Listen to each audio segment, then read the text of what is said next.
វាសួរបងប្អូនមកនិយាយនេះខ្ញុំអត់សូវបានចេញវីដេអូទេដោយសារតែរវល់ជាមួយនឹងគ្រឿងឯកសាររបស់បងប្អូនយើងគាត់ចង់ធានាគ្រួសារមកចាចាប់ពីខែ7ថ្ងៃទី1នេះទៅ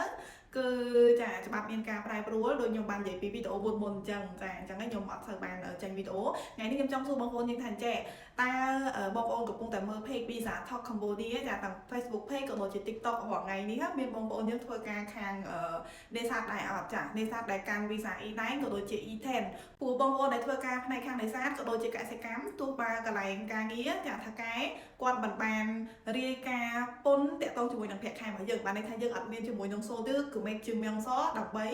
រាយការណ៍ក្នុងការដូរ Visa ទេអញ្ចឹងបងប្អូនខ្លះគាត់ស្មានតែអត់មានអានឹងគឺពិបាកក្នុងការបដូរនិយាយទៅបដូរអត់បានហ្មងតាមពិតអត់មានក៏យើងអាចបដូរបានដែរចាអញ្ចឹងសម្រាប់បងប្អូនយើងដែលធ្វើការផ្នែកខាង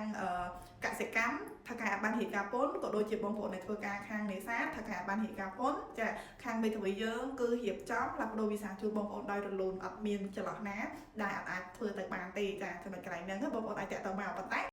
យើងត្រូវមានចំណុចមួយចំនួនធំតាក់ទងជាមួយនឹងលក្ខខណ្ឌរបស់បងប្អូនទៀតថាបងប្អូនគ្រប់ហើយនៅឬមួយក៏ចា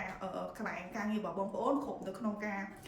បដូរ Visa ជូនបងប្អូនហើយឬនៅអញ្ចឹងយើងពិភាក្សាកន្លែងហ្នឹងហើយទើបផ្ដល់ចម្លើយជូនបងប្អូនវិញបានអញ្ចឹងតែបងប្អូនយើងអាចធ្វើការខាងនេសាទអាចតាក់ទងមកបានណាក៏ដូចជាកសិកម្មដូចគ្នាខ្ញុំធ្វើវីដេអូនេះឡើងដោយសារតែមានបងប្អូនយើងផ្នែកខាងនេសាទគាត់តាក់ទងមកហើយគាត់និយាយថាគាត់អត់ដឹងថាគាត់អាចបដូរ Visa បានអញ្ចឹងទេបើគាត់ដឹងគាត់តាក់ទងមកយូរហើយដោយសារគាត់អត់ដឹងគាត់ស្មានតែអត់បានចេះនៅរហូតទៅ